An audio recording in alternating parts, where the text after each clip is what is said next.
அனைவருக்கும் வணக்கம்.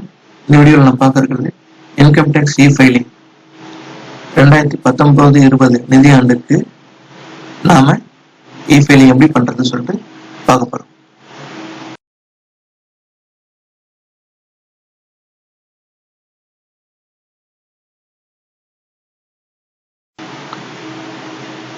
வணக்கம். இதுல ஒரு பேன் கார்டு வச்சிருக்கோம். இண்டிவிஜுவல் லாகின் உண்டு.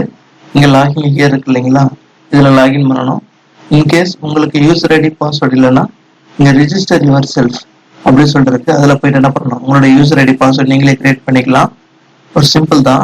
இதை பத்தி தெரியலனா என்னுடைய இன்னொரு வீடியோ இருக்கு, அதுல பார்த்து தெரிஞ்சுக்கிங்க. இப்போ எனக்கு ஆல்ரெடி லாகின் இருக்கிறதுனால என்ன பண்றேன், ஜஸ்ட் இதுல லாகின் கொடுக்குறேன். இப்படி வந்துடும். லாகின் கொடுத்தோடனே உங்களோட user ID, password, captcha code. User ID வந்து உங்களுடைய பேன் கார்டு நம்பர், பாஸ்வேர்டு நீங்க என்ன கிரியேட் பண்ணி வச்சிருந்தீங்களோ அந்த பாஸ்வேர்டு கொடுங்க. இங்க மேல கேப்சா கோடு டைப் பண்ணீங்கன்னா லாகின் ஆயிடும். நீங்க உள்ள வந்தோடனே உங்களுடைய ஃப்ரண்ட் பேஜ் இப்படிதான் இருக்கும். இந்த மேல ரைட் ஹேண்ட் சைட்ல உங்களுடைய நேம் இருக்கும். இங்க டைம் போயிட்டு இருக்கும். ஓகேங்களா, 45 மினிட்ஸ் டைம் ஆக்சுவலா. 45 மினிட்ஸ்க்குள்ள உங்க ஒர்க் முடிக்க முடியல, நீங்க என்ன பண்ணணும், மறுபடியும் ரெஃப்ரெஷ் கொடுத்தீங்கன்னா என்ன ஆயிடுங்க, ரெஃப்ரெஷ் ஆயிடும். பாருங்க, இப்ப ரிட்டர்ன்ஸ் அண்ட் ஃபார்ம்ஸ் நான் ஜஸ்ட் கிளிக் பண்றேன். இங்க இன்கம் டேக்ஸ் ரிட்டர்ன்ஸ் சப்மிட் கொடுக்குறேன். நம்ம இது வரைக்கும் என்னென்னலாம் பண்ணிருக்கோமோ, எத்தனை ஃபைலிங் பண்ணிருக்கோமோ அத்தனையும் வந்துடும். இப்ப ஏஒய்ன்றது அசஸ்மெண்ட் இயர். ஓகேங்களா, அசஸ்மெண்ட் இயர் 18-19, அசஸ்மெண்ட் இயர் 19-20. இப்ப 19-20ன்றது சென்ற ஆண்டு, அதாவது நிதியாண்டு வந்து 18-19, அசஸ்மெண்ட் வந்து 19-20. எப்பயுமே அசஸ்மெண்ட் இயர் ஒரு வருஷம் முன்னாடி போற மாதிரி இருக்கும். ஸோ நம்ம லாஸ்ட் 2 வருஷம் பண்ணிருக்கோம். இந்த வருஷம் ஐ மீன் 2019-20 நிதியாண்டுக்கான ஃபைலிங் நம்ம பண்ணல. இப்ப நம்ம ஃபைலிங் கொடுக்குறோம். இன்கம் டேக்ஸ் ரிட்டர்ன் கொடுத்துட்டு அசஸ்மெண்ட் இயர் போனா இங்க என்ன வரல, இன்னும் 2020-21 வரல.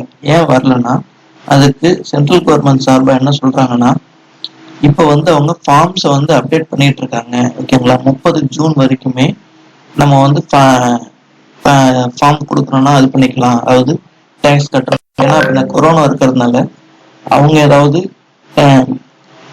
டொனேஷன் கொடுக்கறதுனாலோ இல்லை அவங்க பிஎம் கேருக்கு அந்த ஃபண்ட் அனுப்புறதுனாலோ அவங்களுக்கு என்ன பண்ணலாம், அவங்களுக்கு டேக்ஸ் பெனிஃபிட் கொடுக்கறதுக்கு என்ன பண்ணிருக்காங்க.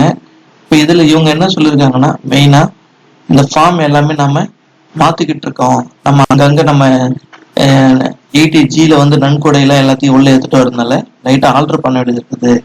அதனால நம்ம ரிட்டர்ன் ஃபைல் பண்ண வேண்டிய டைம் வந்து கொஞ்சம் லேட் ஆகும்ன்ற மாதிரி இங்க சொல்லியிருக்காங்க. ஃபார்ம் எப்பயில இருந்து நமக்கு ஆக்டிவா இருக்குன்னா, மே 31 இருந்து என்ன பண்ண வாய்ப்பு இருக்கு, நம்ம டேக்ஸ் ஃபைல் பண்ண வாய்ப்பு இருக்குன்ற மாதிரி சொல்லியிருக்காங்க. ஓகேங்களா, தாக்கல் செய்யும் பயன்பாட்டு தளம் மே 31 கிடைக்க செய்யப்படும் சொல்லிட்டு சொல்லியிருக்காங்க. ஸோ அப்படி பார்த்தோம்னா நமக்கு மே 31 தான் இந்த வெப்சைட் எனேபிள் ஆகும். அதுல இருந்து ஒரு 3 மந்த் நமக்கு என்ன பண்ணுவாங்க, 3 மந்த் ஆர் 2 மந்த் வாய்ப்பு இருக்கும். நம்ம அதுக்கப்புறம் தான் என்ன பண்ண முடியும், இதுல ரிட்டர்ன் ஃபைல் பண்ண முடியும். ப்ரொஃபைல்ல இந்த அக்கௌண்ட்டோட பாஸ்வேர்டை மாற்றணும். அந்த மாதிரி இந்த மெயின் வந்துடுங்க இல்லைங்களா, அதில் ப்ரொஃபைல் செட்டிங் சேஞ்ச் பாஸ்வேர்டு போனீங்கன்னா பாஸ்வேர்டை மாற்றணும்னா மாற்றிக்கலாம், இல்லை சீக்ரெட் கொஸ்டின் ஆன்சர் எதாவது மாற்றணும்னா மாற்றிக்கலாம். ஏன்னா இன்கேஸ் பாஸ்வேர்டை மாற்றிட்டீங்கன்னா மெயினாக அது எது கேட்கணும், சீக்ரெட் கொஸ்டினோட ஆன்சர் தான் கேட்கும். ஸோ அதை மாற்றணும்னா மாற்றிக்கலாம். உங்களுடைய ஆதார் லிங்க் பண்ணலாம், என்ன பண்ணிக்கலாம், நீங்கள் ஈஸியாக லிங்க் பண்ணிக்கலாம். இந்த வீடியோ உங்களுக்கு ரொம்ப ஹெல்ப்ஃபுல்லாக இருக்கும்னு நினைக்கிறேன். நம்ம சேனலை சப்ஸ்கிரைப் பண்ணுங்கள், ஷேர் பண்ணுங்கள், கமெண்ட்ஸ் பண்ணுங்கள். தேங்க்யூ.